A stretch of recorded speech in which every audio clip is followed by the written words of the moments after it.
लद्दाख, जो भारत के उत्तर में हिमालय की ऊंचाइयों पर बसा हुआ है, अब ऊर्जा और पर्यावरणीय संरक्षण की दिशा में एक नई क्रांति का केंद्र बन रहा है। यह क्षेत्र, जो अपनी अनूठी भौगोलिक स्थिति और ठंडे रेगिस्तानी जलवायु के लिए जाना जाता है, अब हरित हाइड्रोजन मोबिलिटी परियोजना के माध्यम से न केवल भारत बल्कि पूरे विश्व के लिए एक प्रेरणा बन गया है। इस परियोजना को राष्ट्रीय ताप विद्युत निगम (NTPC) ने नवीन और नवीकरणीय ऊर्जा मंत्रालय के साथ मिलकर लागू किया है। यह परियोजना भारत के प्रधानमंत्री नरेंद्र मोदी की 2022 में की गई परिकल्पना का हिस्सा है, जो लद्दाख को देश का पहला कार्बन न्यूट्रल क्षेत्र बनाने की दिशा में उठाया गया एक बड़ा कदम है। लद्दाख को तीसरा ध्रुव भी कहा जाता है, क्योंकि यह क्षेत्र अपनी जलवायु संवेदनशीलता के कारण पर्यावरणीय बदलावों से गंभीर रूप से प्रभावित होता है। जलवायु परिवर्तन के प्रभावों को कम करने और पर्यावरण के प्रति भारत की प्रतिबद्धता को प्रदर्शित करने के लिए लद्दाख को इस परियोजना के लिए चुना गया। यहाँ की कठोर भौगोलिक परिस्थितियां और सर्दियों में -25 डिग्री सेल्सियस तक गिरने वाला तापमान इस परियोजना को विशेष रूप से चुनौतीपूर्ण और उल्लेखनीय बनाते हैं। यह परियोजना पूरी तरह से हरित हाइड्रोजन पर आधारित है, जिसे नवीकरणीय ऊर्जा स्रोतों का उपयोग करके उत्पादित किया जाता है। लद्दाख के लेह क्षेत्र में 1.7 मेगावाट का एक सौर संयंत्र स्थापित किया गया है, जो इलेक्ट्रोलिसिस प्रक्रिया के माध्यम से पानी को हाइड्रोजन और ऑक्सीजन में विभाजित करता है। इस प्रक्रिया में किसी भी प्रकार के जीवाश्म ईंधन का उपयोग नहीं होता, जिससे यह प्रणाली 100% कार्बन न्यूट्रल और पर्यावरण अनुकूल बनती है। उत्पादित हाइड्रोजन को 450 बार दबाव पर संग्रहित किया जाता है और विशेष रूप से डिजाइन की गई ईंधन सेल इलेक्ट्रिक बसों (FCB) में ईंधन के रूप में उपयोग किया जाता है। ईंधन सेल इलेक्ट्रिक बसें शून्य कार्बन उत्सर्जन करती हैं और इनका एकमात्र उपोत्पाद पानी है। ये बसें अत्याधुनिक सुरक्षा और आरामदायक सुविधाओं से लैस हैं। इनमें झुकने वाली सीटें, हीटर, एयर कंडीशनिंग और मनोरंजन प्रणाली शामिल हैं, जो यात्रियों को न केवल एक सुरक्षित यात्रा बल्कि एक शानदार अनुभव प्रदान करती है। प्रत्येक बस प्रतिदिन 225 किलोमीटर तक चल सकती है और वर्तमान में 5 बसों का बेड़ा सामूहिक रूप से रोजाना लगभग 1000 किलोमीटर की दूरी तय करता है।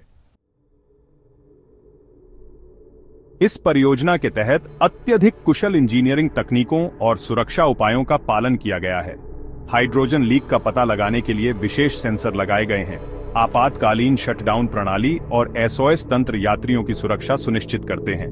इन सुविधाओं के साथ यह परियोजना न केवल एक तकनीकी उपलब्धि है, बल्कि यह दिखाती है कि कठिन भौगोलिक और जलवायु स्थितियों में भी पर्यावरणीय लक्ष्यों को प्राप्त किया जा सकता है। लद्दाख में सर्दियों के दौरान अक्सर सड़क संपर्क बाधित हो जाता है, जिससे यहां जीवाश्म ईंधनों और अन्य ऊर्जा स्रोतों की आपूर्ति करना बेहद चुनौतीपूर्ण हो जाता है।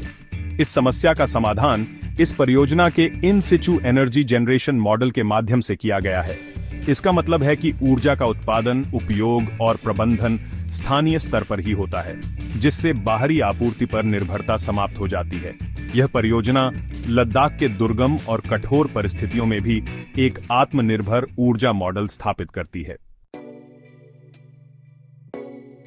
पर्यावरण संरक्षण के साथ साथ यह परियोजना स्थानीय समुदायों के लिए भी कई लाभ लेकर आई है।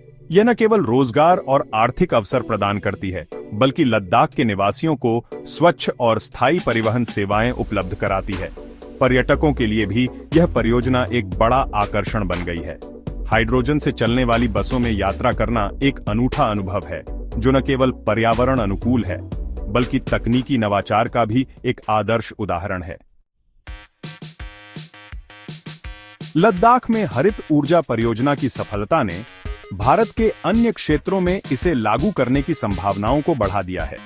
सिक्किम, अरुणाचल प्रदेश और उत्तराखंड जैसे पर्वतीय क्षेत्रों में इस मॉडल को अपनाने की योजना बनाई जा रही है। इसके अलावा राजस्थान जैसे रेगिस्तानी क्षेत्रों में भी इस प्रकार की हरित ऊर्जा परियोजनाएं शुरू करने की योजना है। राष्ट्रीय स्तर पर यह परियोजना भारत के 2070 तक शून्य कार्बन उत्सर्जन लक्ष्य को प्राप्त करने की दिशा में एक महत्वपूर्ण कदम है। एनटीपीसी इस परियोजना की सफलता से प्रेरित होकर लद्दाख में अन्य हरित ऊर्जा परियोजनाओं पर भी काम कर रहा है। चुशुल में एक माइक्रोग्रिड परियोजना शुरू की गई है जो भारतीय सेना को 24 घंटे बिजली उपलब्ध कराएगी। यहां हाइड्रोजन को दिन में उत्पादित किया जाएगा और रात में बिजली उत्पादन के लिए इसका उपयोग किया जाएगा। इस प्रणाली में बैटरियों के तेजी से खराब होने की समस्या का समाधान भी किया गया है। इस परियोजना की स्थिरता को सुनिश्चित करने के लिए जल पुनर्चक्रण पर भी विशेष ध्यान दिया गया है। सीवेज और अपशिष्ट जल का उपचार कर इसे हाइड्रोजन उत्पादन में उपयोग किया जा रहा है। यह क्लोज्ड लूप सिस्टम न केवल जल संसाधनों का कुशल प्रबंधन करता है, बल्कि इसे पूरी तरह से टिकाऊ बनाता है। यह परियोजना वैश्विक स्तर पर भारत की हरित ऊर्जा नेता की छवि को सुदृढ़ करती है। यूरोप और जापान जैसे देश हरित ऊर्जा परियोजनाओं में निवेश करने के इच्छुक हैं और भारत इस परियोजना के माध्यम से वैश्विक मंच पर अपनी स्थिति को और मजबूत कर सकता है।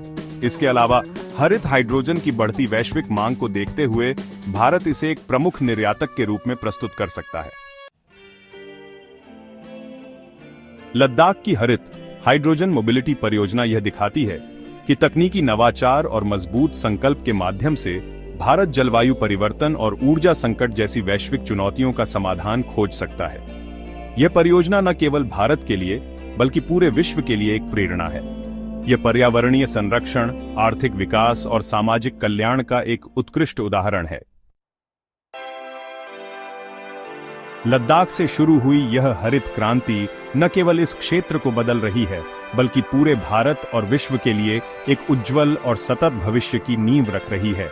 यह परियोजना भारत के हरित ऊर्जा मिशन का एक प्रतीक है और यह संदेश देती है कि जब नवाचार, दृढ़ता और पर्यावरणीय जिम्मेदारी मिलते हैं तो असंभव को भी संभव बनाया जा सकता है।